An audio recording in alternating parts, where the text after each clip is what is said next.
به نام خداوند بخشنده بخشایشگر.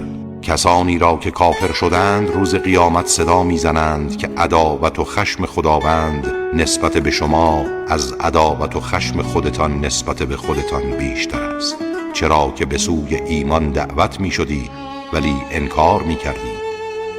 آنها می گویند پروردگارا ما را 2 بار می راندی و 2 بار زنده کردی، اکنون به گناهان خود معترفی. آیا راهی برای خارج شدن از دوزخ وجود دارد؟ این به خاطر آن است که وقتی خداوند به یگانگی خوانده میشد انکار میکردید و اگر برای او همتایی میپنداشتند ایمان میآوردید. اکنون داوری مخصوص خداوند بلند مرتبه و بزرگ است و شما را مطابق عدل خود کیفر میدهد. او کسی است که آیات خود را به شما نشان میدهد و از آسمان برای شما روزی با ارزشی میفرستد. تنها کسانی متذکر این حقایق میشوند که به سوی خدا باز میگردند. تنها خدا را بخوانید و دین خود را برای او خالص کنید، هرچند کافران ناخشنود باشند. او درجات بندگان صالح را بالا میبرد. او صاحب عرش است.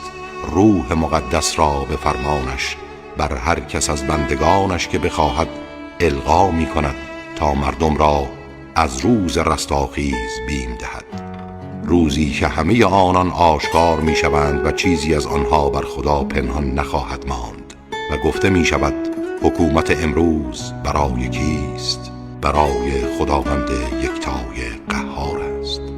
امروز هر کس در برابر کاری که انجام داده است پاداش داده می شود. امروز هیچ ظلمی نیست. خداوند سریع الحساب است. و آنها را از روز نزدیک بترسان، هنگامی که از شدت وحشت دلها به گلوگاه می رسد و تمامی وجود آنها مملو و از اندوه می گردد.